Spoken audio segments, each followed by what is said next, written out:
Friends, welcome to దేవుని ప్రేమ ఇదిగో ధ్యానాలు. ఈ దినానికి సంబంధించినటువంటి వాక్య భాగం మార్కు సువార్త 7వ అధ్యాయం ఫిబ్రవరి 4వ తారీఖుకి చెందినటువంటి వాక్య భాగం. మెయిన్ అంశం ఇక్కడ సాంప్రదాయం, ట్రెడిషన్. ఇక్కడ 7వ అధ్యాయంలో మనం చదువుతాం. తర్వాత సాంప్రదాయ ప్రకారం వాళ్ళు వెళ్తున్నారు. అసలు సాంప్రదాయం అంటే ఏంటో మనం తెలుసుకోవాలి. ఇది నేను ముందు ఈ ట్రాన్స్లేషన్ చదవక ముందు ట్రెడిషన్ అనే దాని మీద మనం కొన్ని విషయాలు నేర్చుకుందాం.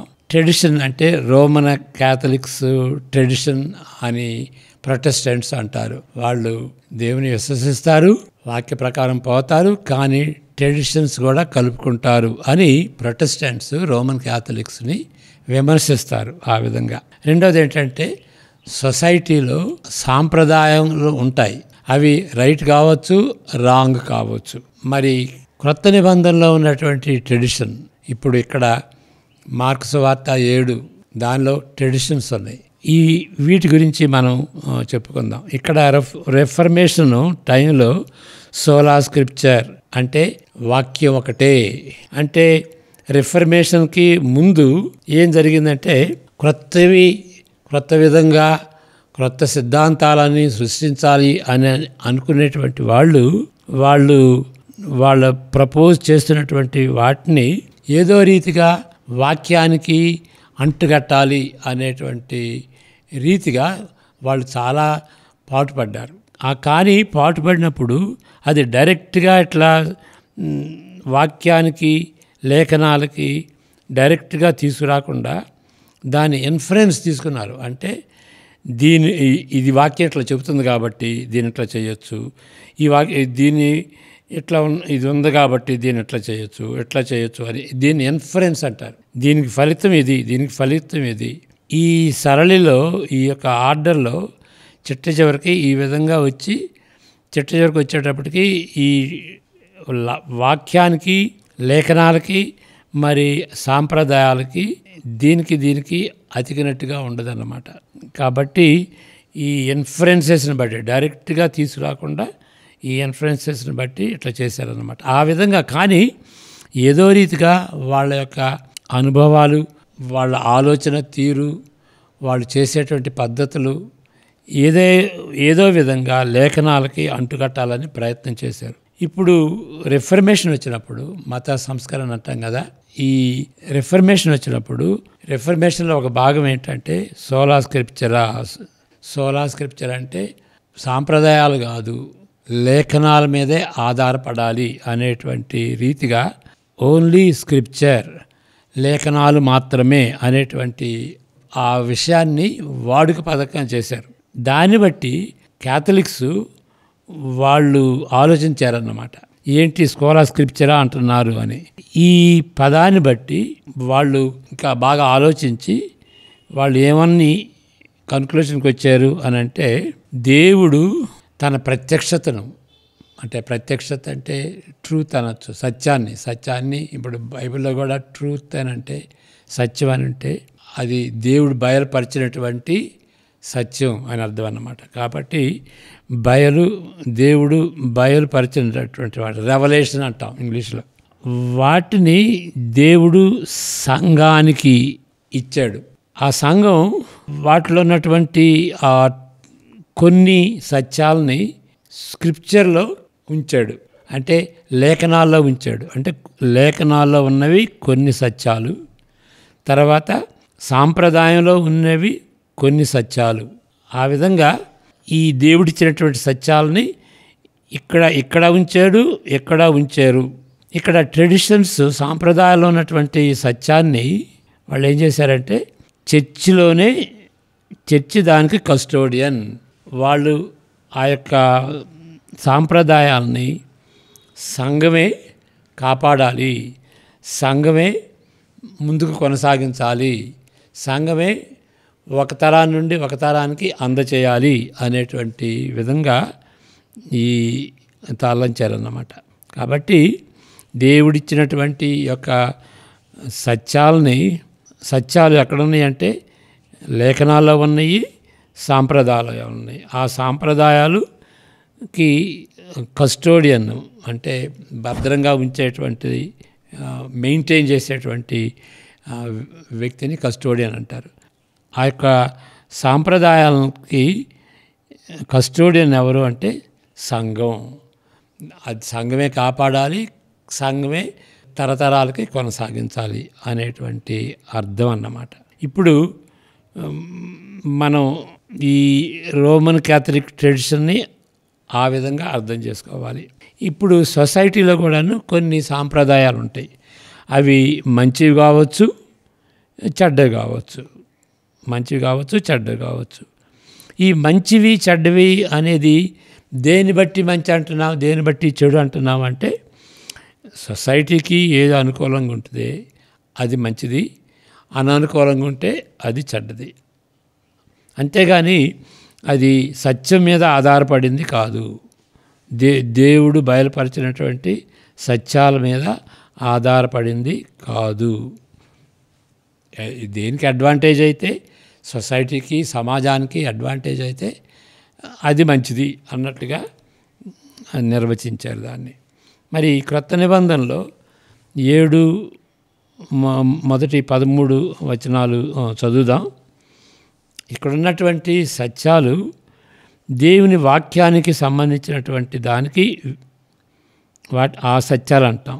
వాటికి వ్యతిరేకంగా ఉన్నటువంటివి అవి సాంప్రదాయాలు. కాబట్టి ఇక్కడ సాంప్రదాయాలు ఏంటి అని అంటే దేవుని యొక్క వాక్యానికి వ్యతిరేకంగా ఉన్నటువంటి సాంప్రదాయాలు.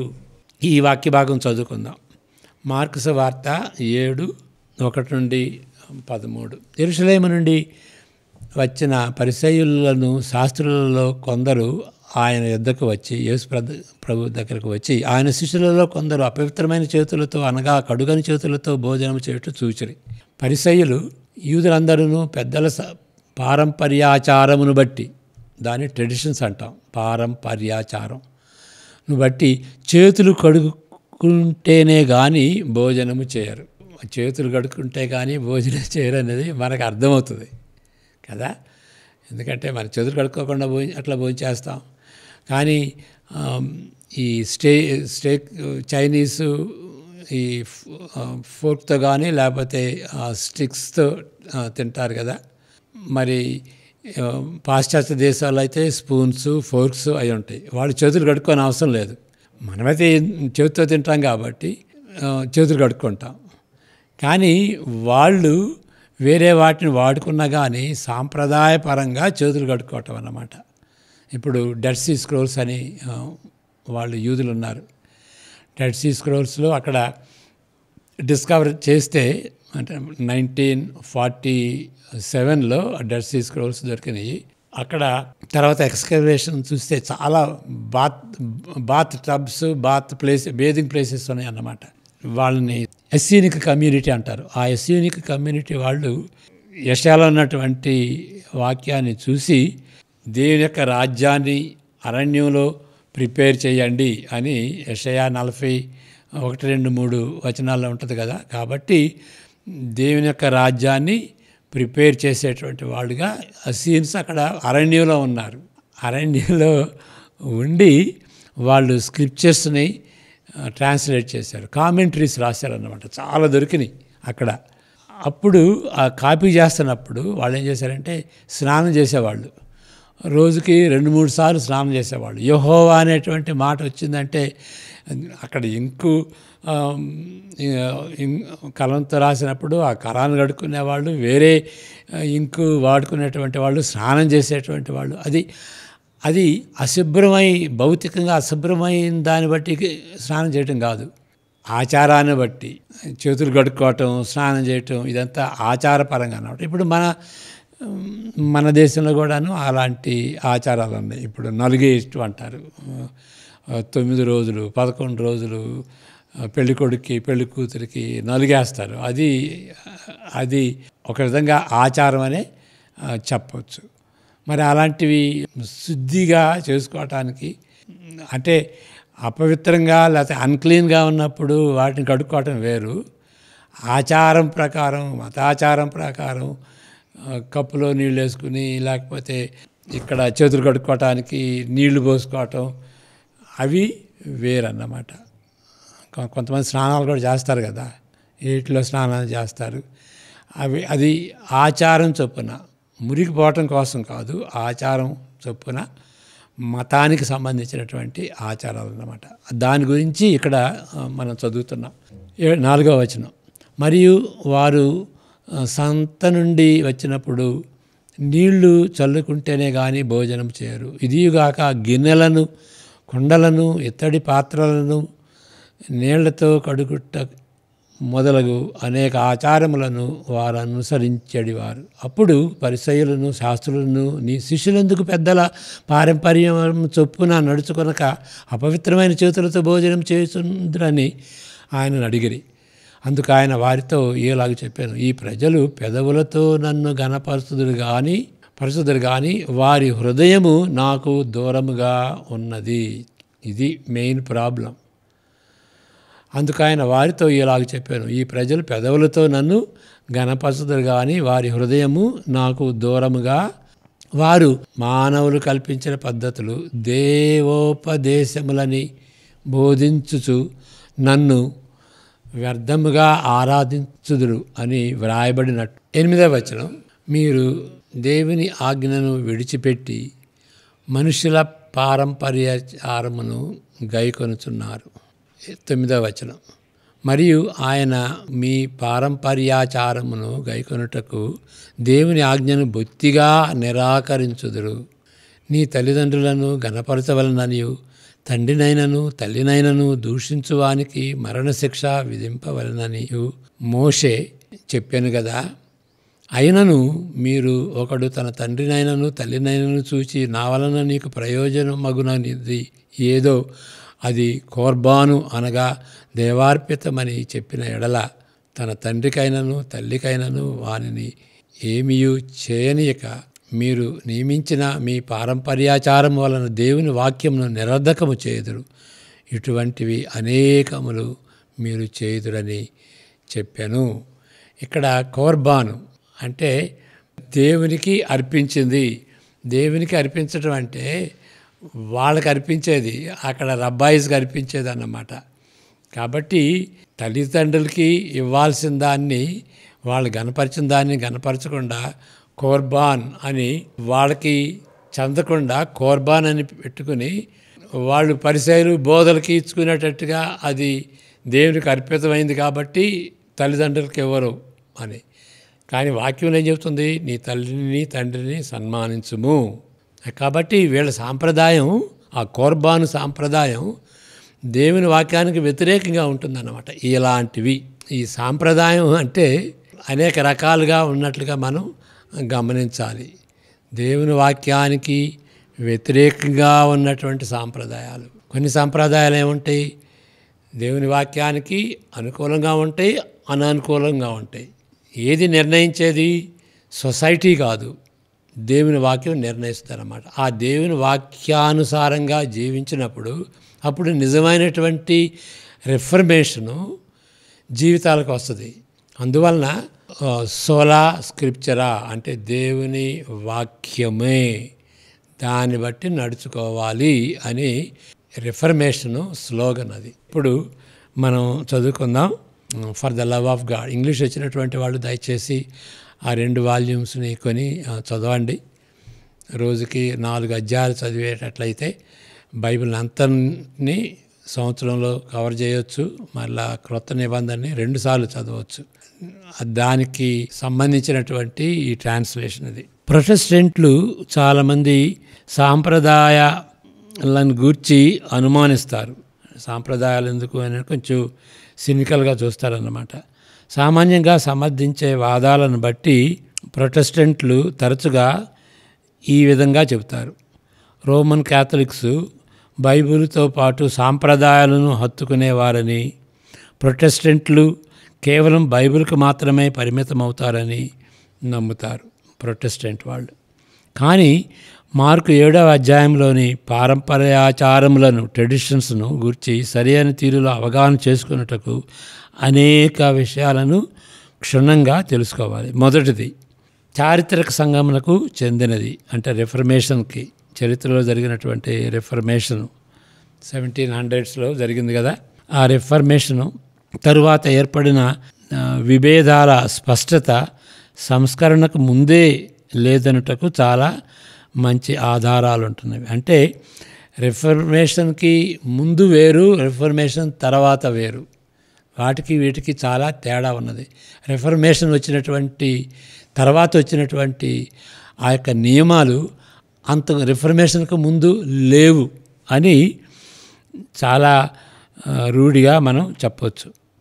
నూతన సిద్ధాంతాలను ప్రతిపాదిస్తున్నప్పుడు, ఇది రిఫర్మేషన్కు ముందన్నమాట, నూతన సిద్ధాంతాలను ప్రతిపాదిస్తున్నప్పుడు క్యాథలిక్ సంఘం కూడా లేఖనాలతో వాటిని జతపరచవలనని ఎంతగానో ప్రయత్నిస్తున్నారు.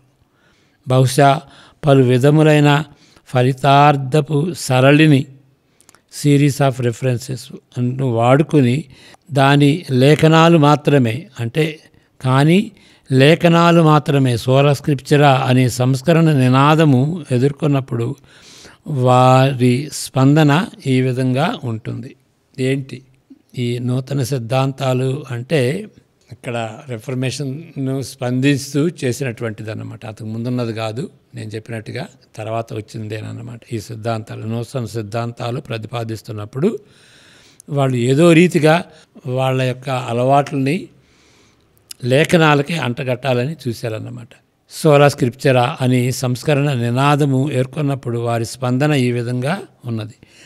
దేవుడు బయలుపరిచిన సత్యాలు సంఘమునకు ఇవ్వబడినవి. అది వాళ్ళ మొదటి స్టెప్. దేవుడు సంఘానికి తన సత్యాలని ఇచ్చాడు, బయలుపరిచాడు. వాటిలో కొన్ని సత్యాలు లేఖనాల్లో ఉన్నవి, మరికొన్ని సత్యాలు సాంప్రదాయంలో భద్రపరచబడినవి. ఈ సాంప్రదాయాలను ఈ సత్యాలు ఉన్నటువంటి సాంప్రదాయాలను సంఘమే కాపాడుతుంది, కాపాడి తరతరములకు అందజేస్తుంది అన్నమాట. కాబట్టి ఈ క్యాథలిక్ సంఘం ఈజ్ అ కస్టోడియన్, అంటే కాపాడి వాటిని ముందుకు కొనసాగించేది అని. ఈ విధమైన సూత్రీకరణ లేఖనాలను వేరుగాను, లేఖనాలకు అదనంగాను సాంప్రదాయాలు ఉన్నట్లు వారి భావన. ఇది మనం గ్రహించాలి. రెండవ విషయానికి వస్తే, క్రొత్త నిబంధనలోని ఈ వాక్య భాగానికి చెందిన మార్కు 7వ అధ్యాయానికి సంబంధించినవి. సాంప్రదాయము అనే మాట అనుకూలంగాను అననుకూలంగాను, నెగిటివ్గా, పాజిటివ్గా, నెగిటివ్గా అర్థం వచ్చేటట్టుగా వాడబడింది. ఇక్కడ మార్కు 7లో వారి సాంప్రదాయం అననుకూలంగా ఉంది, కానీ వేరే చోట కూడా ఉంది న్యూ టెస్టిమెంట్లో. ఫర్ ఎగ్జాంపుల్ 1 కొరింథీ 11:2 దాని సందర్భం మనకి తెలిసిందే. 1 కొరింథీ 11వ అధ్యాయం ప్రభు బల్లకు సంబంధించినటువంటిది అన్నమాట. ప్రభు బలని ఆచరించటం అది సాంప్రదాయపరంగా అపోస్తులకి యేసు ప్రభువు ఆచారంగా ఇచ్చాడు. ఆచారం, పారాడోసిస్ అంటారు. ఇంకొక వచనం కూడా చదివితే యోధా 3వ వచనం, ఒకే అధ్యాయం కదా. ప్రియులారా, మనకందరికీ కలిగిన రక్షణను గూర్చి మీకు వ్రాయవలనని విశేషాసక్తి గలవాడనై ప్రయత్నపడుతుండగా పరిశుద్ధులకు ఒకసారి అప్పగింపబడిన పారాడోసిస్ బోధ, ఒకసారి అప్పగింపబడిన బోధ నిమిత్తము మీరు పోరాడవలనని మిమ్మల్ని వేడుకొనుచు మీకు వ్రాయవలసి వచ్చెను. ఒకసారి అప్పగింపబడిన అంటే లేఖనాల ద్వారా, 66 గ్రంథాల ద్వారా ఒకసారి దేవుడు దాని కేనన్ అంటారు, కొలబద్దగా ఇచ్చాడు. కాబట్టి ప్రతిదీ కూడాను ఆ 66 గ్రంథాలని, బైబిల్ గ్రంథాలని గీటురాయిగా దాన్ని ఎంచుకోవాలి. గీటురాయి అంటే తెలుసు కదా, కంసాలోడి దగ్గరికి బంగారం తీసుకెళ్తే గీత గీస్తాడు ఆయన ఆ రాయి మీద. అప్పుడు ఎంత బంగారం ఉంది, ఎంత రాగి ఉన్నది అని తెలుసుకుంటారన్నమాట. దాన్ని గీటురాయి అంటారు. ఆ విధంగా 66 గ్రంథాలు గీటురాయిగా ఉంటుంది. ఎందుకంటే దేవుడు ఆయన సత్యాన్ని అప్పగించాడు, సంఘానికి అప్పగించాడు, పరిశుద్ధులకు అప్పగించాడు. కానీ అది ఎట్లా ఉన్నది? స్క్రిప్చర్లోనే, లేఖనాల్లోనే, సాంప్రదాయాల్లో లేదు. సాంప్రదాయాల్లో ఉన్నది అని క్యాథలిక్స్ అంటారు, లేదు లేఖనాల్లోనే 66 గ్రంథాల్లోనే అని ప్రొటెస్టెంట్స్ అంటారు. ఇప్పుడు రెండవ విషయానికి దారి తీస్తున్న క్రొత్త నిబంధనలోని వాక్య భాగం ఇది చదువుకున్నాం కదా. అందించబడినది అని పారాడోసిస్ అనుకున్నాం. దేవుడు చెప్పిన దానికి వ్యతిరేకంగా ఉంటున్న ఎడల అది నిరుపయోగమైన సాంప్రదాయము. దేవుని వాక్యానికి వ్యతిరేకంగా ఉంటున్నటువంటి సాంప్రదాయాలు నిరుపయోగమైనటువంటి సాంప్రదాయాలు, అవి ప్రమాదకరమైనవి. దాని గురించే మనం మార్కు సువార్త 7లో చదువుకున్నాం. ఇక్కడ క్రొత్త నిబంధన సూచిస్తున్న సాంప్రదాయాల్లోని తేడాలను మనము ప్రస్తుతము సాంప్రదాయాలను తలంచుట లేదు. అంటే వాక్యంలో నూతన నిబంధనలో ఉన్నటువంటి సాంప్రదాయాల తీరులో మనం సమాజంలో సాంప్రదాయం ఉన్నట్టుగా మనం వాడలేదు. సాంప్రదాయం అంటే సమాజంలో మనం అవలంబిస్తున్నటువంటి సాంప్రదాయాలు వేరు, క్రొత్త నిబంధన చెబుతున్న రీతిగా ఉన్నటువంటి సాంప్రదాయాలు వేరు. మనం వాడేటువంటి సాంప్రదాయాలు అటు ఇటుగా ఉంటవి, అంటే మధ్యస్థంగా, అంటే న్యూట్రల్గా ఉంటవి. ఈ ఉండే సాంప్రదాయాల్లో వాటిని నిర్ధారిస్తామన్నమాట. ఆ సాంప్రదాయాలు ఏంటి, మంచివా చెడువా అని నిర్ధారిస్తాం. వాటిని విమర్శిస్తాం, వాటిని మంచిగానో చెడుగానో విమర్శిస్తాం. అవి కుటుంబాల సాంప్రదాయాలు కావచ్చు, సమాజాలకు శ్రేయస్కరంగా ఉండేవి కావచ్చు, మరి కుటుంబ సాంప్రదాయములు కావచ్చు, విచిత్రమైన సాంస్కృతిక సాంప్రదాయాలు కావచ్చు, లేక మతపరమైన సాంప్రదాయాలు కావచ్చు. మరికొన్ని సాంప్రదాయములు అణచివేసేవిగా ఉంటాయి. అంటే ఇవి శ్రేయస్కరంగా ఉండేటువంటి సాంప్రదాయాలు, అవి మంచివి. కొన్ని సాంప్రదాయాలు చెడ్డవి, అంటే ప్రజల్ని అణచివేసేవిగా ఉంటాయి, మనుషుల్ని అదుపులో పెట్టేవిగా ఉంటాయి, రిస్ట్రిక్టివ్ అంటాం. మనుషుల్ని ఉక్కిరిబిక్కిరి చేసేటువంటి సాంప్రదాయాలుగా ఉంటావన్నమాట. క్లుప్తంగా చెప్తే సమాజంపై పడిన ప్రభావంను బట్టి సాంప్రదాయములను మంచివిగాను చెడ్డవిగాను నిర్వచిస్తాము. సామాన్యంగా ప్రతి చోట కూడాను ఇప్పుడు డెమోక్రటిక్ రూల్స్ అంటాం, కాన్స్టిట్యూషన్ అంటాం. ఆ కాన్స్టిట్యూషన్ ఎవరు రాస్తున్నారు? ఎక్కువ మంది ఏం చెబితే అది రైటు అనుకుంటాం. సమాజానికి ఏది మంచిదో అది నిర్ణయిస్తుంది. సమాజానికి మంచిదైతే మంచిది, సమాజానికి మంచిది కాకపోతే మంచిది కాదు. కాబట్టి సమాజం నిర్ణయిస్తుంది, డెమోక్రసీ నిర్ణయిస్తుంది. దాన్ని గమనించాలి. చెడ్డవిగాను మంచివిగాను నిర్ణయించదు. అంతేగాని సత్యాసత్యాలను ఆధారం చేసుకొని వాటి మంచి చెడ్డలుగా నిర్వచించము. సమాజానికి ఏది మంచిదో చూస్తాం, కానీ అది సత్యమా అబద్ధమా, న్యాయమా అన్యాయమా అనేటువంటి విషయం నిర్ణయించదు. క్రొత్త నిబంధనలోని సాంప్రదాయములు మంచివో చెడ్డవో నిర్ణయించేది దేవుని వాక్యపు వెలుగు. ఆ వెలుగులో అది మంచిదైతే మంచిది, అది మంచిది కాకపోతే మంచిది కాదు. ఆ వాక్యపు వెలుగును అనుకూలంగా ఉన్నవా లేక దానికి దూరంగా వ్యతిరేకంగా ఉన్నవా అనేటువంటిది కీలకమైనటువంటి ప్రశ్న. ఇక్కడ మార్కు 7:1-13 మనం చదివినటువంటి రీతిగా యేసు ప్రభు ఖండిస్తున్న సాంప్రదాయములు, లేఖనాలు స్పష్టంగా చెబుతున్న సత్యాలను ధిక్కరిస్తున్న అలవాట్లు. ఉదాహరణకు మనం చూసాం కోర్బన్. ఇంకా ముందుకు చదివితే 19వ వచనంలో కూడాను కోషర్ ఫుడ్, ఇది మంచిది ఇది మంచిది కాదు. అక్కడ యేసు ప్రభు డిక్లేర్ చేశాడు, అన్నీ తినొచ్చు, ఎందుకంటే అవి కడుపులోకి వెళ్ళేవి మనిషిని అపరిశుద్ధపరచదు, హృదయాన్ని నుండి వచ్చేవి అపరిశుద్ధపరుస్తుంది. కాబట్టి హృదయం మారాలి. హృదయం మారినటువంటి సాంప్రదాయాలు కాబట్టి అవి మంచివి అని మనం అనుకుంటున్నాం. ఇక మూడవదిగా ఇవాంజలికల్స్ అంటే ఎవరు? దేవుని వాక్యాన్ని బట్టి వెళ్ళేటువంటి వాళ్ళే.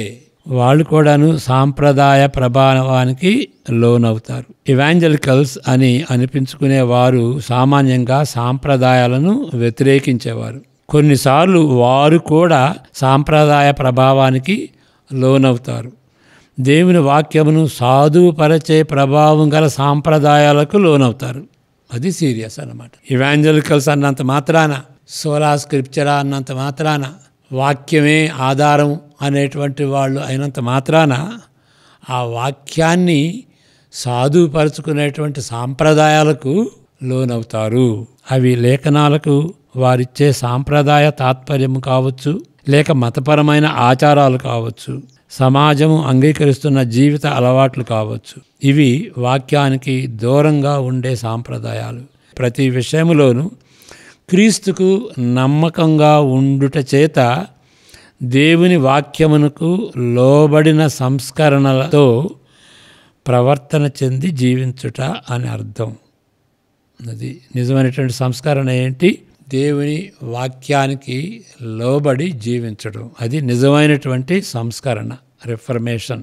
ఈ ఛానల్ పేరు బిబ్లికల్ పరివర్తన. సంస్కరణ అంటే పరివర్తన, వాక్యాన్ని బట్టి పరివర్తన వస్తుంది. అవి మంచి పారాడోసిస్, మంచి సాంప్రదాయం. ఎందువలనంటే దేవుని వాక్యానికి అనుకూలంగా ఉండేటువంటి సాంప్రదాయం కాబట్టి. ఆ విధంగా ట్రెడిషన్ అనేటువంటి మాటను వచ్చినప్పుడల్లా అది దేవుని వాక్యానికి అనుకూలంగా ఉందా, అననుకూలంగా ఉందా, ఏ విధంగా వాడబడింది. పరిసయ్యులు దేవుని వాక్యానికి అననుకూలంగా ఉండేటువంటి సాంప్రదాయాలకు లోనయ్యారు కాబట్టి యేసు ప్రభువు వాటిని తక్కువగా చేసి వాక్యానికి ఎక్కువ విలువ ఇవ్వండి, సాంప్రదాయాలకు ఎక్కువ విలువ ఇవ్వద్దు అని చెప్పాడు. ప్రార్థన చేసుకుందాం. May the grace of our Lord Jesus Christ, the love of the father and the fellowship of the blessed Holy Spirit be with each one of us now and all the days to come. Amen. God bless you. See you next time.